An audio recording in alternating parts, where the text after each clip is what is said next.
Thank you, Mr. Speaker. One is a question to the witness. Yes, sir. And then one is a clarification from the council. So I'll start with the council. Council, do you feel from what the council, from the assembly side as indicated here, that what you did was tantamount to putting a question before the assembly? And from the act of what you did in the assembly, was that almost equal to putting a question in the assembly? And then number two is to the witness. Yes, sir. Other than this issue of electronic voting, which we have got other avenues to be able to, confirm, because the speaker had ruled that we'll have an expert. You followed the proceedings in the assembly, in your assembly, and you have also followed the proceedings in this assembly. There are issues that have emerged. Do you feel that those issues, including allegations that you have seen about the misuse of funds, some of the projects that are not done well by the governor, do you feel that those issues are a threshold for impeaching the governor as a member of the county assembly? Do you feel that those issues are, because you haven't responded to any of those issues. I know you're not asked, but because you followed the proceedings then, and you followed the proceedings in this Senate, do you feel that there are issues that warrant the impeachment of the governor? Thank you. Senator Mungatana.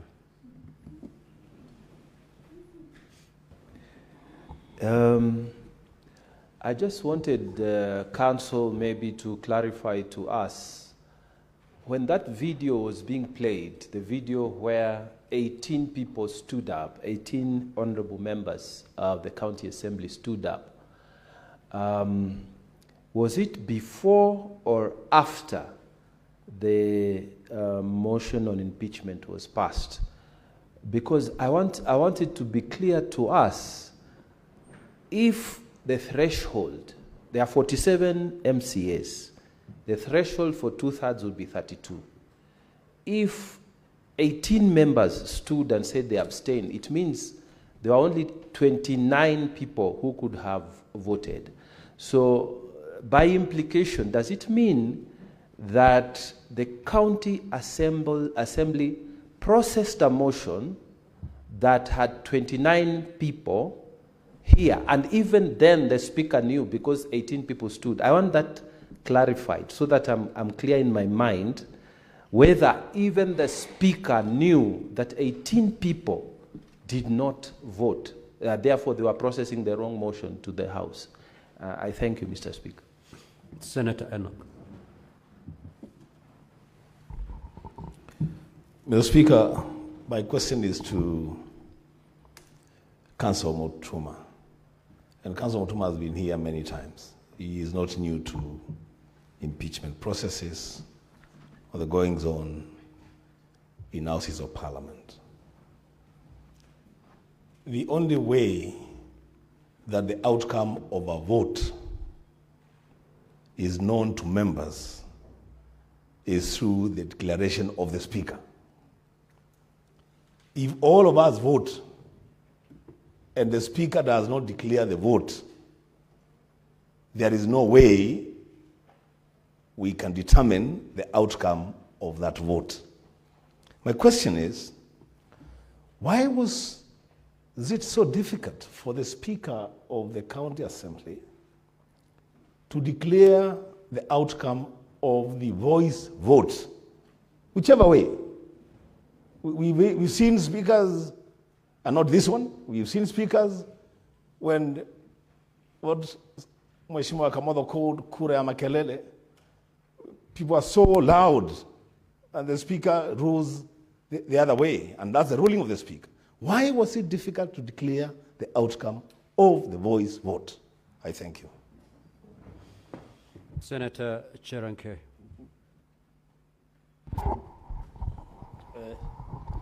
Thank you, Mr. Speaker. I want to take the witness for clarity Volume 1 on Governance, page 261, paragraph 2. You have given us the digits except the 3. So it means you are not sure. Or are you the one who swore this affidavit? And therefore you want us to believe, number 1. Number 2, as your counsel inform you the consequences of lying under oath, both legally and traditionally, as a Kipsigis person. Number 3, are you aware of data protection, that it is criminal and illegal?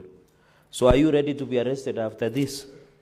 Number 4, to Senior Counsel Katwa Kigen, were you taking over the proceedings by requesting for question? And on the issue of Katwa, through the speaker, you said you are aware that there will be electronic voting. Who made you aware? And to the witness, you said that the counsel of the governor directed you to protest. How did you do that? I thank you, Mr. Speaker. I yield. Senator Chute. Thank you, Honorable Speaker. My question will go to the witness, and I'm really wondering, and I want the witness to tell this Honorable House, if 18 of you have voted that day, would the governor stand impeached today? Thank you. Senator Tabitha Mutenda. Thank you, Mr. Speaker. My first question goes to the council. I would like to know how many, Kigen, how many MCAs were present in the chamber during that day of impeachment? To Honorable Kibet, you've indicated that your colleague, Honorable Rogoni, you've been colleagues and you've been friends. Have you ever before recorded any of the conversations that you've had with Honorable Rogoni? And by look of the date of the impeachment, the date was on 15th. But after 8 days is when you decided to go to DCI to record a statement. Why did you have to wait for 1 full week? Were you trying to gather some other evidence so that you can be able to have evidence at this DCI? Lastly, in this chamber, if you'll be able to have access to our desk, we have 3 options of voting: yes, no, and abstain. Standing is not an option for making or casting your vote. Why did you have so much energy to stand up and not concentrate on dialing the correct digit, either yes or no or abstain, so that today you could be able to indicate that this is what you pressed? You've been doing legislation, so you know how to use these gadgets, you know how to do the voting. Why was it so difficult on that day to vote simply yes, no, or abstain? Thank you, Mr. Speaker. Senator Lominen. Thank you, Chair. I want to ask the witness, do you know the meaning, do you understand the word abstain?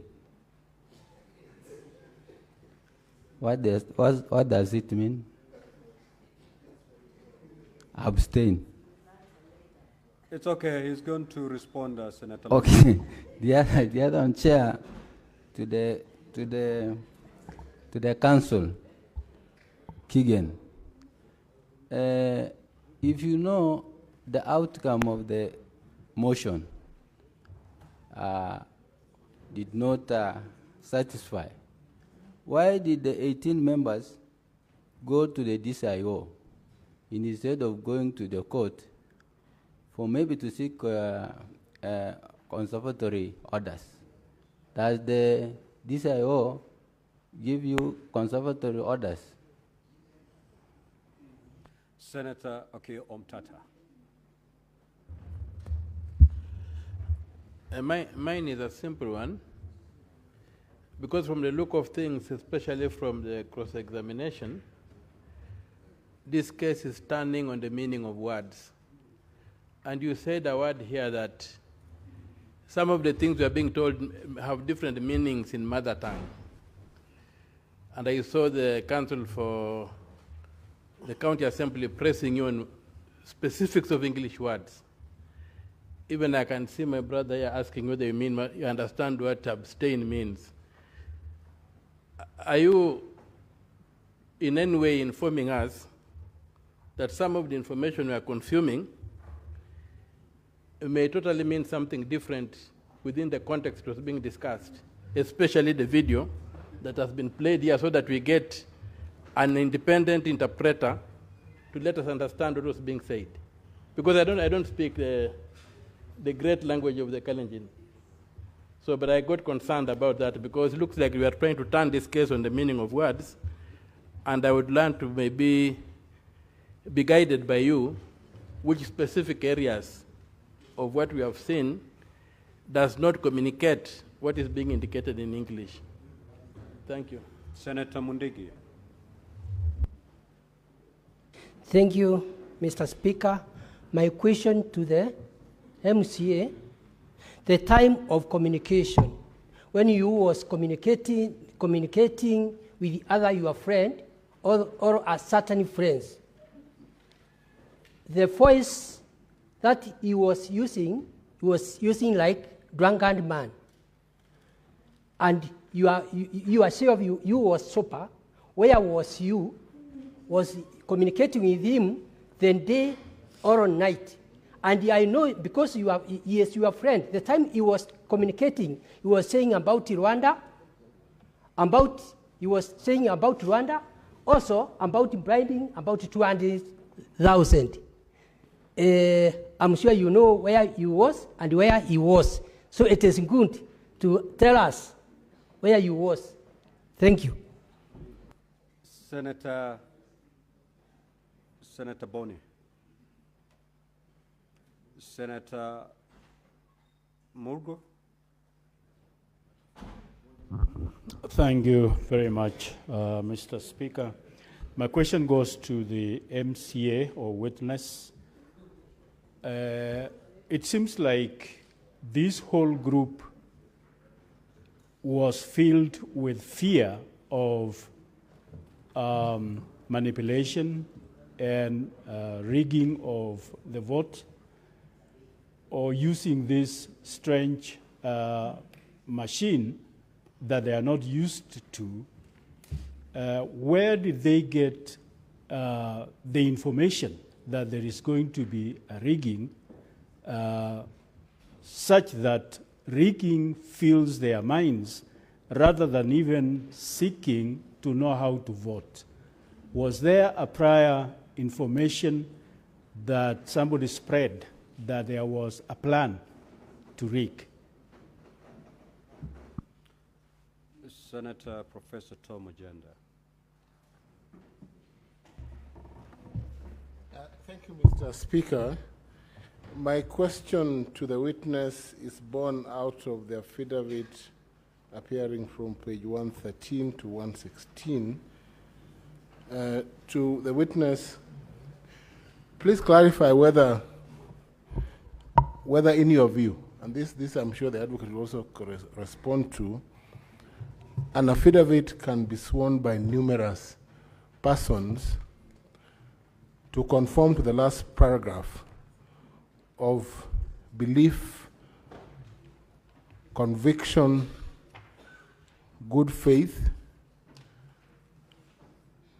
and that all these members who swear, these deponents, can swear one affidavit on all issues and agree on all issues. Number two, and this is perhaps part of what the previous senators may have asked, whether all these people who have sworn these affidavits, the members, were at the time of voting at the same place, together, in the same state of mind, voting and understanding and having a similar understanding of the electronic voting system whether they knew they were voting in a similar manner, driven by the same objectives. I need us to address those technical issues because they're important. Senator Chergey asked about false affidavits and the implications. Is there a possibility that this affidavit would therefore be legally and procedural? Senator Kamar.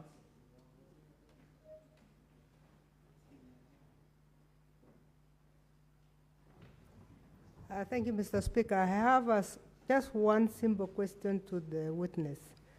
He says he clearly did not want to vote against the governor. Why didn't you vote a strong no? Senator Boni. Thank you, Mr. Speaker. Mr. Speaker, Keegan has been in this Senate before over similar proceedings, and knowing his good name and reputation, he's going to come again and again. Katwa, Parliament, the way Parliament works, even the Speaker has no idea how many members, if he was to ask them to stand, have stood. He then asks the Sergeant at Arms to confirm how many members are standing.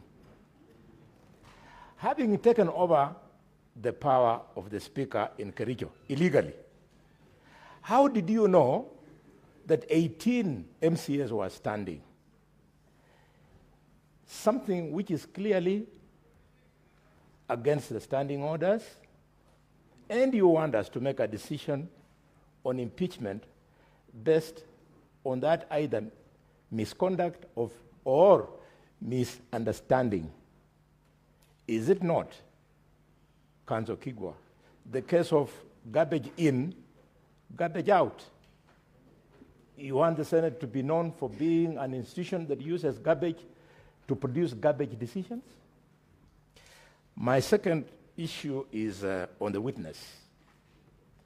Paul B., when he stood in that video and shouted, "I abstain," we agree. But that only obtains during division on manual voting. That's when you stand and shout one way or the other. So how do you want that shouting to count during electronic voting, where the voting is not by shouting the way Paul B. was shouting himself? Witness, you may now proceed to respond to those concerns.